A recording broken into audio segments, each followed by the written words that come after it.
Blog Talk Radio.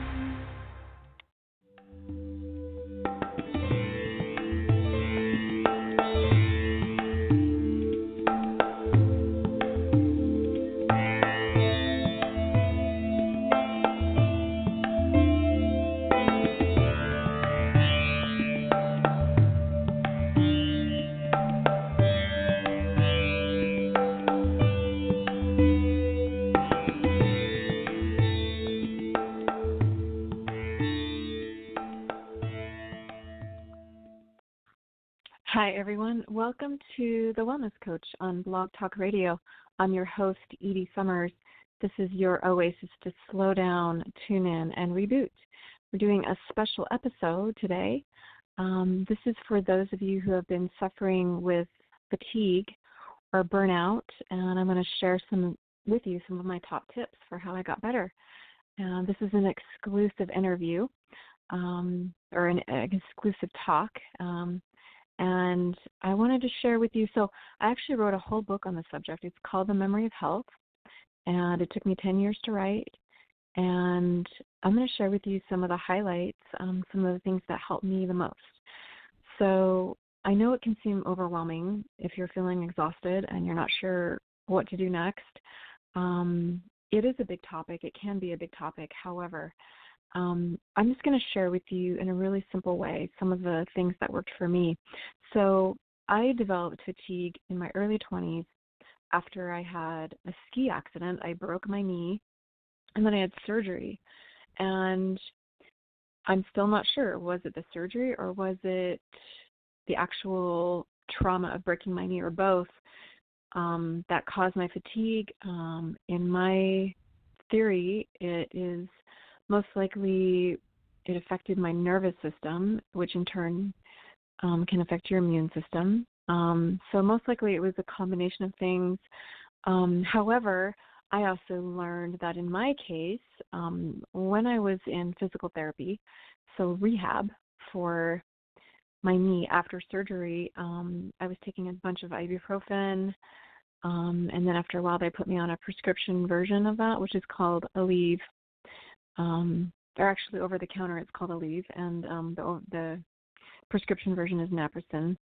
I was taking a bunch of ibuprofen, and also right after surgery I took a bunch of painkillers. Now I'm really lucky I didn't get addicted to any of the painkillers, but it turns out I found out years later that I have a liver disorder, meaning that I can't process very well a lot of most prescription medication actually.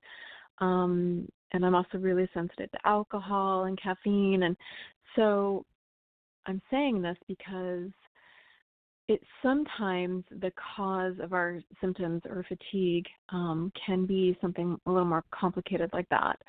And actually, in my research of putting my book together, about 40% of people roughly that have chronic conditions have a more challenging time detoxing in general. So now there are specifics around that, but it's possible that could be a factor for you.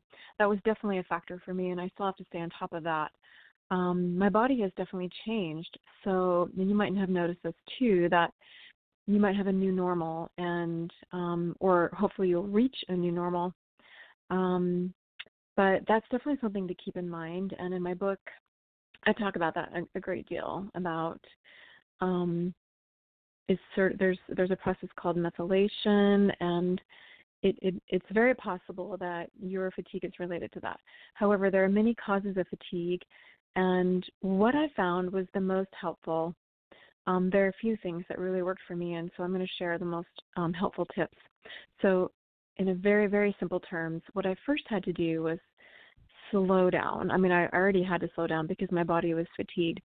And I think this is actually a blessing in disguise when your body is exhausted or you're feeling burned out. Now, I want to clarify there are differences between burnout, which is related to working too much and kind of burning the candles at both ends, which I also definitely address. And I have a course that I address that in. And that's different. And of course, you can experience chronic fatigue with that, especially if you're really at the very end of burning both the candles at both ends. You can be chronically fatigued for sure. But that's officially related to working too much. And I definitely address burnout and work with people who have burnout. But potentially you might also be here, you might have also and or chronic fatigue syndrome. So I talk about both in my book, and I've experienced both myself.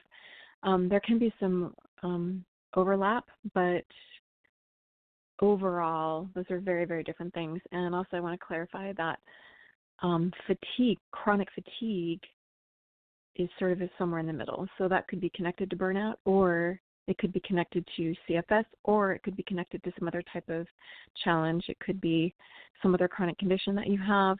It could be because of thyroid. It could be because of iron. It could be because of cancer.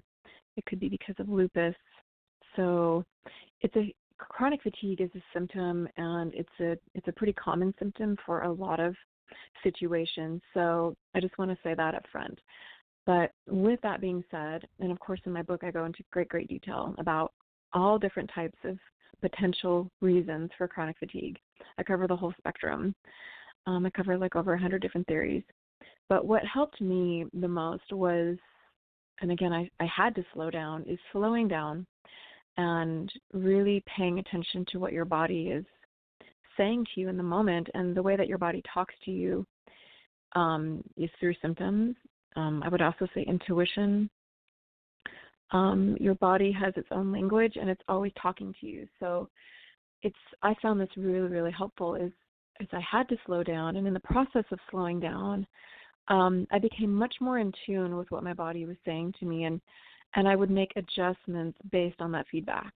So your body is kind of set up on feedback systems and feedback loops, and all these different systems in your body, your nervous system, your immune system.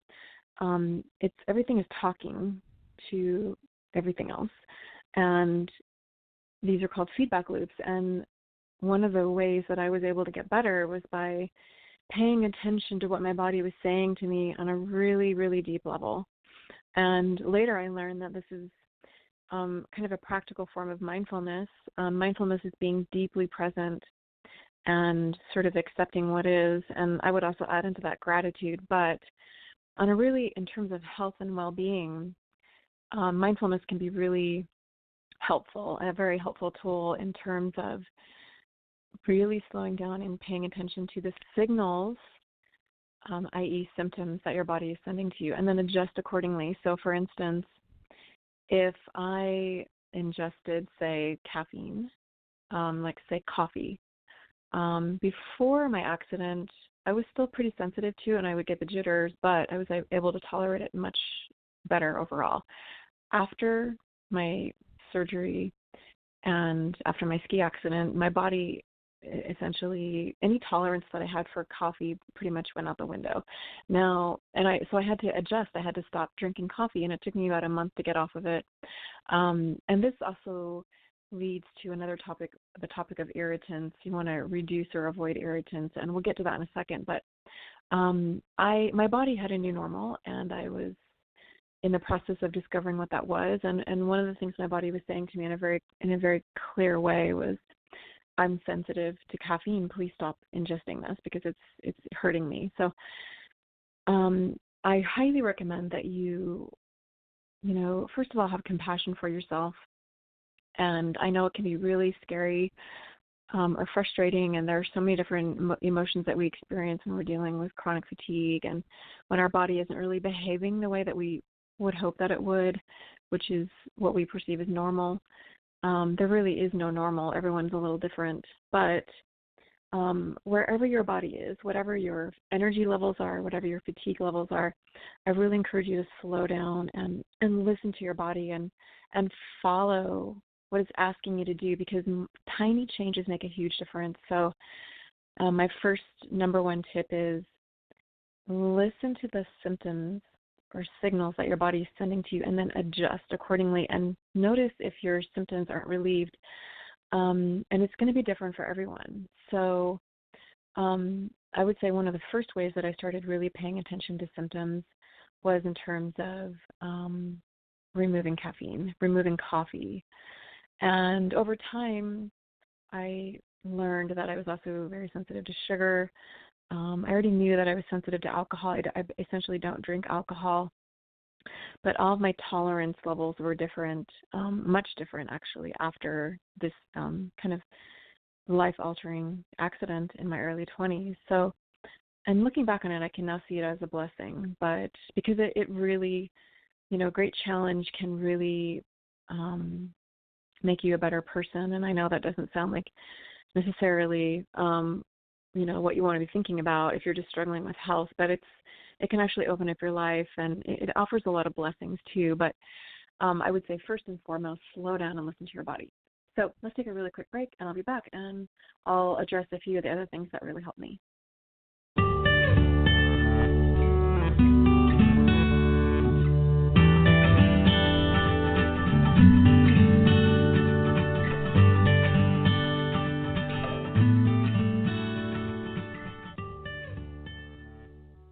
Hi, everyone. I'm back. This is Edie Summers. You're listening to The Wellness Coach on Blog Talk Radio, and we're doing a very special edition today. This is how to improve energy levels. What is your journey to well-being? Maybe you're dealing with burnout or chronic fatigue syndrome, or maybe some other type of health challenge or challenge in general that's causing fatigue in your body and causing you to feel exhausted. And, everyone has a really unique journey to well-being. I really believe that, and I know there can be many challenges along the way, but I really encourage you to have faith and stay positive. Really keep hope alive. It makes a huge difference I hesitate to use the word recovery, although a lot of people do recover in general from whatever challenges they face. Sometimes you find a new normal, like I did in my case. And there are so many tactics that I've learned along the way, and I wish I could share them with you all here. It would take me hours and hours to go over all of them, and that's why I put that book together, The Memory of Health, because there are so many different tactics. And the thing I've learned is that you can affect well-being. Imagine that well-being is a spider's web in a really positive light, in a positive way. And if you touch the spider web on any point of the web, it's going to affect the whole web.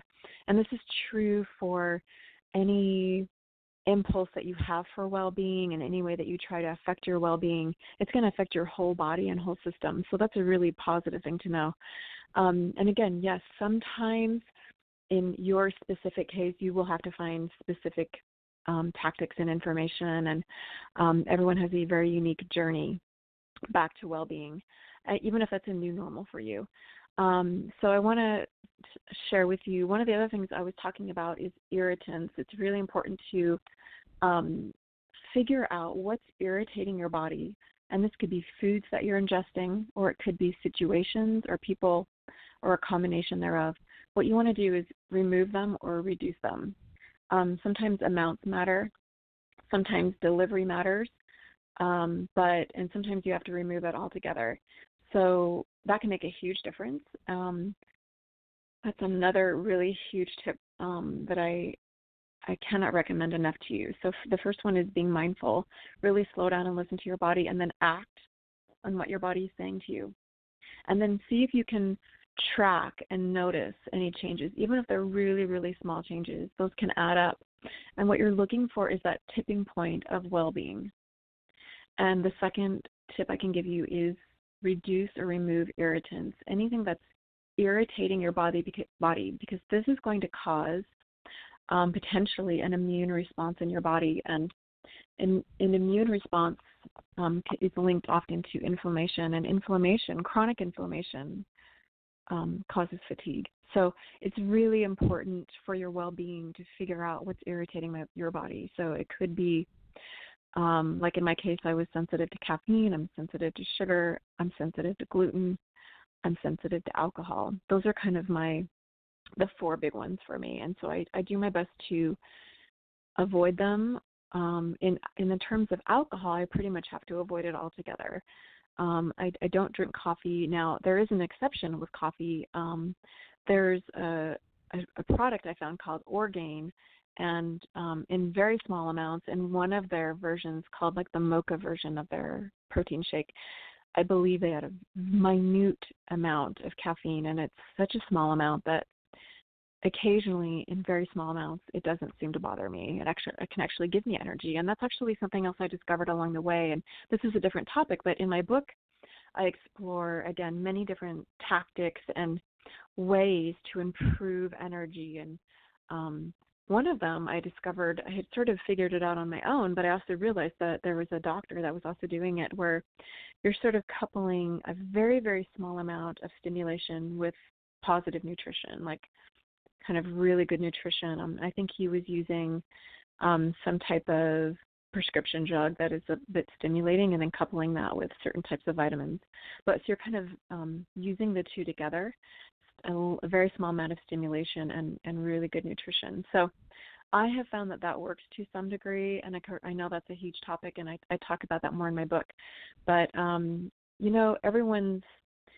we all have unique biochemistries, and so it's going to be different for everyone, but it's super important, I have found, to find what's irritating your body. So sometimes it's an amount that's irritating your body, and sometimes it's a substance altogether that just irritates your body to the point where you really shouldn't have any of it. And sometimes it's just about the amount or the delivery. So you have to sometimes like a small amount can be positive, and sometimes,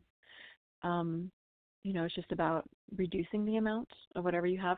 I've definitely learned that in terms of sugar, I don't do well with refined sugar at all.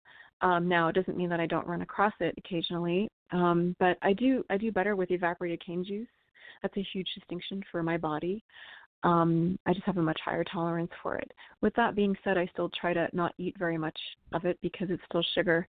But I have a severe reaction to refined sugar, and that's a whole other topic. But there could be all sorts of reasons for that, because it's essentially stripped of minerals, and we can really go down the rabbit hole if we're talking about refined sugar. But I highly encourage you to really look at what is irritating your body and how can you reduce or remove it.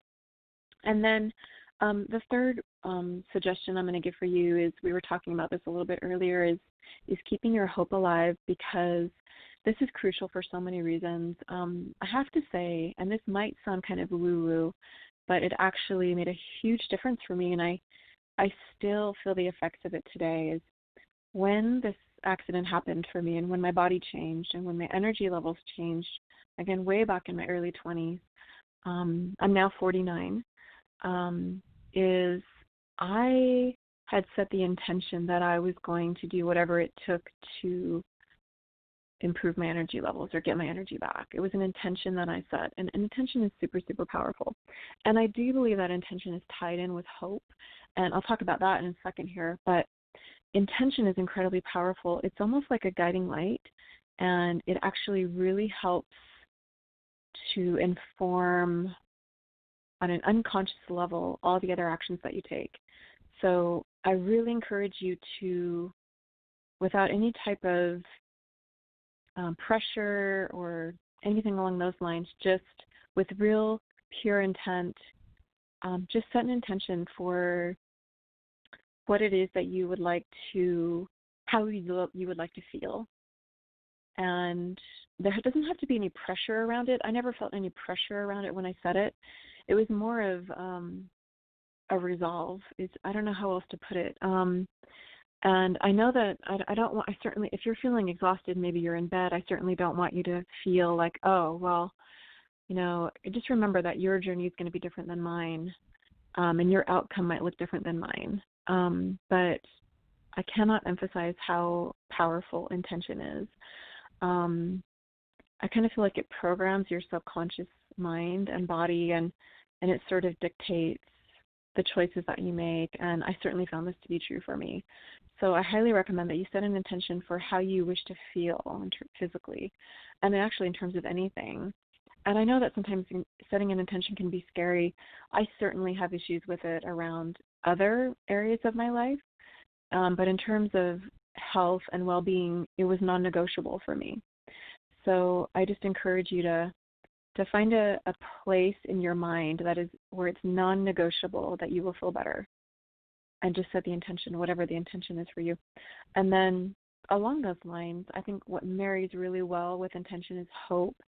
And I was speaking to this earlier, how it's so important to keep hope alive. How we think affects how we feel, and this influences your biochemistry.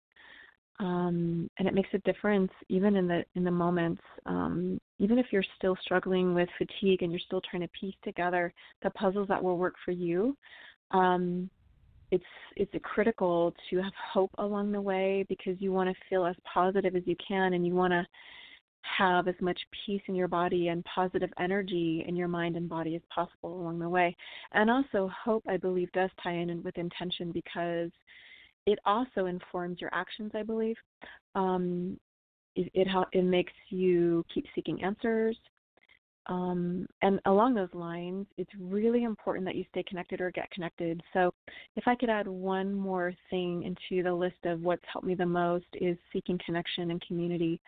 And I know that a lot of people are isolated. If you're not feeling well, whether you're burned out or whether you're exhausted or have a chronic condition, this very oftentimes isolates us on its own. But I found it's really critical to, we're social beings, and actually I'm a huge history buff and science buff and science fan. And did you know that probably one of the main reasons that Homo sapiens survived, and the reason that we're thriving, is because we're really social. And so it's critical to your well-being, and I believe it's critical to your recovery. And also, you need touch, you need connection, you need hugs, you need laughter. And even if you're in bed, I would recommend that you try to FaceTime with someone, or at least talk on the phone with someone, and really make it a priority to find a way to get or stay connected. Some of the other tips that really help me these might seem really small, but they can make a difference. And actually, it's really the small things that do make a difference, like making sure you get sunlight. Sunlight actually helps with your mitochondria. It helps produce ATP, so it's super critical to make sure you're getting enough sunlight, vitamin D, magnesium. They all kind of work together. If you can't go outside, sit by a window or get some fresh air. Definitely don't be in a house where it's all dark all the time. If you can't go outside, make sure you're getting sun. And of course, if you're going to be outside, you do want to use sunscreen, but or sun protection of some type. But it's really important to make sure that sun hits your skin too, at least for a little bit, and make sure you get it. You get the sun in your eyes, so it activates your. It helps you sleep later. It helps you sleep later in the day if you get that early morning sunlight. I find that early morning sunlight really helps. And there are so many other tips I have. You want to kind of make sure that your cortisol levels and circadian rhythms are in sync and on track. And there are really so many things to consider. But I would say start simple, start slow, and just your body is so wise, and you are so wise. And listen to what your body is saying to you. Because often, more times than not, it already has the answers.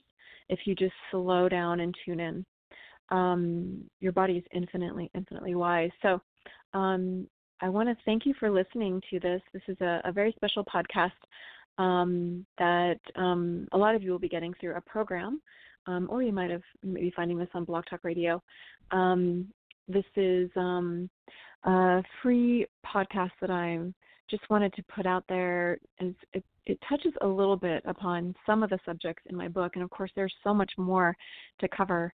My book, The Memory of Health, is designed to be a resource and also a source of inspiration and hope. And in my book, I also talk about how you can be resilient and bounce back from trauma.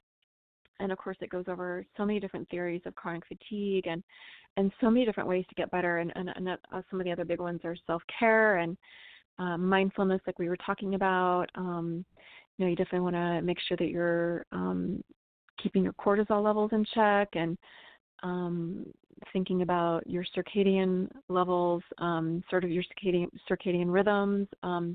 There's a lot to know, and I really put a lot of love and labor into the book, because I was trying to help, myself and other people, and it's really designed to be a resource. So I hope this helps you and gives you sort of a glimpse into what may work for you. These are a lot of the things that worked for me, and I really have to stay on top of my health and well-being. It's I make it a priority, and I do have a new normal, and every day I do my best to make the choices that I feel will help my well-being the most. And I'm not perfect, and no one is, but I definitely have found that if you make your health and well-being a priority, it can make a really big difference. So I really encourage you to do that. And if you would like to check out my whole book, The Memory of Health, you can find it on Amazon, and it's actually on lulu.com. That's where I published it, and you can get it as a discount on there. So I have it exclusively as a discount on Lulu. So it's I think it's around 25% off on there. So, and there should be a link here in the show page or in the course where you found this podcast. Thank you so much for listening. And again, I encourage you to keep your hope alive, no matter what it takes. Believe in yourself, and if you're experiencing whether it's burnout or chronic fatigue or CFS, I encourage you to check out my book, The Memory of Health. It is definitely designed to be a resource. And if you have burnout, actually, I want to say if you have chronic fatigue syndrome, I have several groups on Facebook. There's Chronic Fatigue Support, where you can join us, and that's a Facebook page. There's also Chronic Fatigue Coach, which is a private group, and you can get lots of support in there on either page. If you have burnout, there's also a group for burnout, and of course I do have a course for burnout. And for people who are experiencing just burnout and not CFS, I have a whole course designed around that. And I also might be putting together a course in general for anyone who's looking to improve their energy levels by cultivating what's known as the relaxation response. I have a course coming out called Self-Coach Your Way to More Energy. And there's also a book after that. So you might see a link somewhere I'll give you the ebook of that version, Self-Coach Your Way to More Energy, and then there's a course that you can take as well if you like, a self-coaching course. I hope you take care of yourself, and maybe I'll see you in one of our groups. Take care, everyone, and I'll talk to you soon. Bye-bye.